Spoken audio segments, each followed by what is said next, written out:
Bonjour tout le monde et bienvenue dans une vidéo un petit peu différente de ce que j'ai fait jusqu'à présent sur cette chaîne. Un épisode qui va tourner autour de l'actualité. Vous en avez peut-être entendu parler, mais la semaine dernière, il y a eu lieu la Google I/O. Alors, la Google I/O, c'est la grande conférence annuelle qu'organise Google pour les développeurs, dans laquelle ils vont présenter aux développeurs les nouvelles technologies qu'ils vont mettre dans leurs produits. Notamment, il y a beaucoup de choses qui tournent autour de Android P, qui est la future version d'Android qui va sortir à l'automne. Et donc, du coup, ils présentent comment interagir avec les nouvelles fonctionnalités d'Android P, les changements qui ont eu lieu, comment écrire des applications qui vont tirer parti de toutes ces fonctionnalités-là. Voilà, donc c'est un petit peu l'idée de la Google I/O. C'est pas que pour Android P, mais c'est pour les produits de Google, présenter leurs nouvelles fonctionnalités, comment ça va fonctionner. Et au milieu de tout ça, sorti de nulle part, il y a eu une nouvelle assez violente, je trouve, assez impressionnante, puisque il y a eu la présentation d'une fonctionnalité qui va être mise dans le Google Assistant. Alors, elle va être mise de manière très ponctuelle, petit à petit au début, ça viendra de plus en plus, qui s'appelle Google Duplex. Alors qu'est-ce que c'est que Google Duplex ? Google Duplex est directement et intimement lié au Google Assistant. Pour les gens qui utilisent le Google Assistant, on va demander au Google Assistant de réaliser un certain nombre de tâches. Bon, je ne sais pas, par exemple, mets-moi un rappel pour demain, mon rendez-vous chez le coiffeur, voilà, par exemple. On peut même aller un petit peu plus loin, on peut également demander de prendre par exemple un rendez-vous aujourd'hui avec le Google Assistant, de prendre un rendez-vous à travers une plateforme électronique.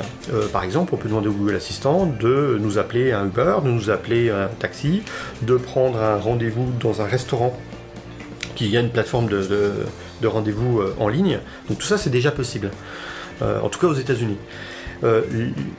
L'avancée de Google Duplex, c'est que cette fois, c'est étendre cette possibilité-là d'interaction, de prise de rendez-vous avec des services qui n'ont pas de plateforme de prise de rendez-vous en ligne. Par exemple, de prendre un rendez-vous chez le coiffeur, alors que ce coiffeur-là n'a pas de plateforme de prise de rendez-vous en ligne.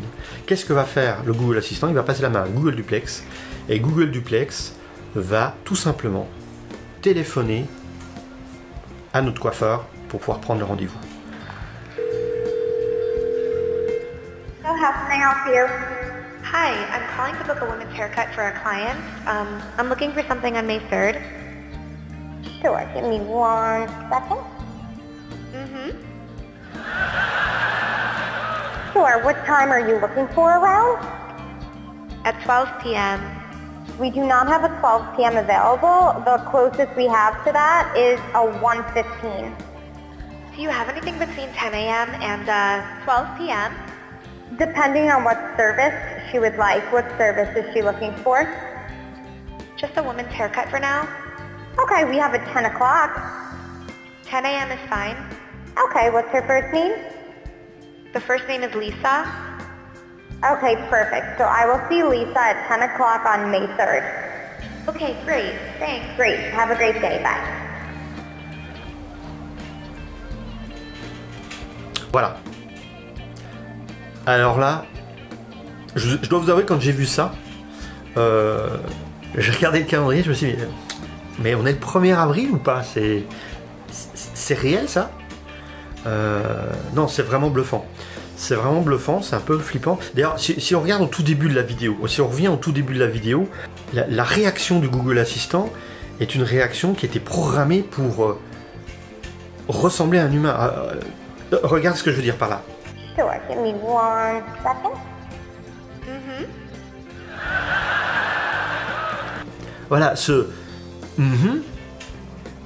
l'ordinateur n'a pas besoin de le faire. L'ordinateur, ça fait ce que ça a besoin de faire.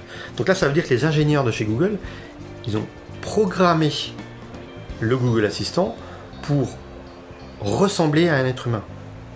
Sur leur blog, notamment sur le blog lié à l'intelligence artificielle, ils ont fait un post justement qui parle de Google Duplex. Et dans ce post-là, alors déjà il y a plein d'autres exemples. Je vais vous en parler rapidement, extrêmement impressionnant également, dans lequel ils expliquent bien que pour le moment, en tout cas, l'objectif c'est pas du tout de faire un assistant avec lequel on va converser tous les jours au quotidien, avec lequel on va avoir vraiment des conversations, quoi. C'est pas le but. Le but de Google Duplex, c'est particulièrement orienté uniquement sur la prise de rendez-vous.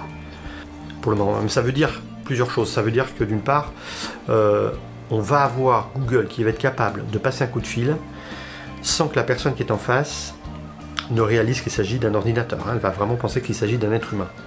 Là, j'ai un peu de mal avec ça. D'un autre côté, si Google veut que le service fonctionne, il faut que ce soit le plus naturel possible et que la personne de l'autre côté du fil ne comprenne pas, elle ne réagisse pas. On ne va pas lui dire vous êtes face à un assistant électronique, un assistant, une intelligence artificielle, il y a de fortes chances pour que la personne raccroche et donc du coup la fonctionnalité ne peut pas marcher. Ça c'est la deuxième chose.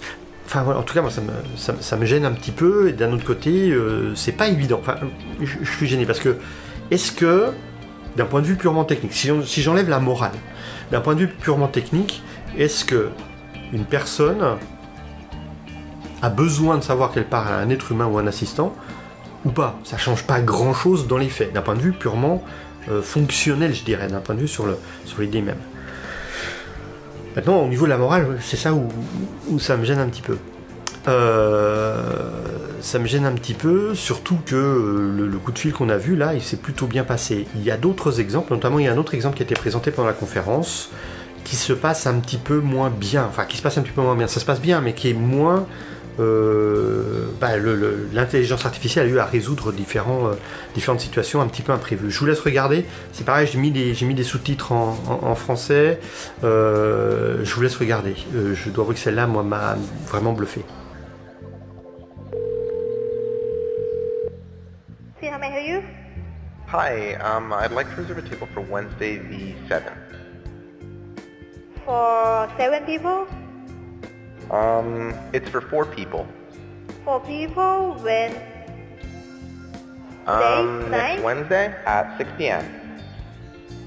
Oh, actually we reserve for after 5 people. For people you can come.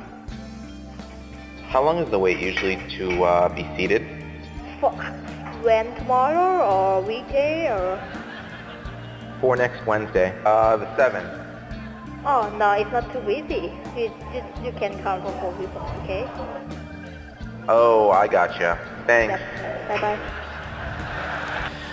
Imaginons ça couplé à un robot de chez Boston Dynamics que je vais croiser dans la rue et puis qui me demande si j'ai du feu pour allumer sa clope, quoi. On va en arriver là. C'est complètement flippant. Alors c'est un petit peu la grosse inquiétude aujourd'hui, il y a de plus en plus de gens qui contactent Google en disant qu'ils sont un petit peu inquiets des tournants que ça prend.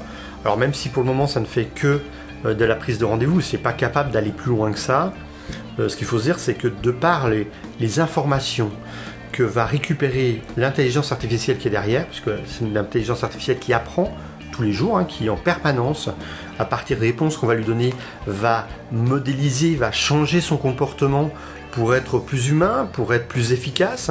Et au fur et à mesure que ça va avancer, les champs d'application vont s'élargir forcément.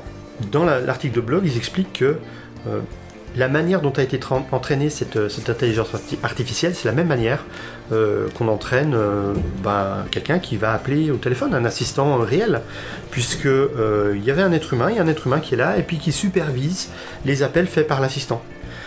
Et puis qui va éventuellement guider, corriger les appels faits par l'assistant. Alors je ne sais pas s'il les guide en reprenant la main ou pas, ou plutôt sur l'ordinateur en l'orientant vers différents types de questions ou pas. Je ne sais pas exactement comment ils le font, je pense que c'est plutôt la deuxième possibilité.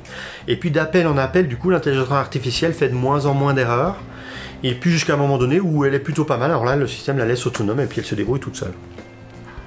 Donc c'est pour ça que je pense que une fois que ça va commencer à être déployé, donc ça va commencer à être déployé à certains endroits, je pense que c'est que pour l'anglais pour le moment, que sur certaines plateformes pour le moment, avec des utilisateurs qui ont été choisis, mais plus elle va passer de coups de fil, plus elle va apprendre cette intelligence artificielle, et plus elle va être capable de faire plus de choses. Alors il y avait d'autres exemples dans le post de l'article de blog. L'assistant se fait interrompre par la personne qui est en face d'elle parce qu'elle n'a pas pu noter comme il faut le numéro de téléphone. Voilà, donc ça montre un petit peu jusqu'à quel point ça peut aller. Ça m'inquiète un petit peu. Voilà. Alors je sais, franchement, je sais pas trop quoi en penser.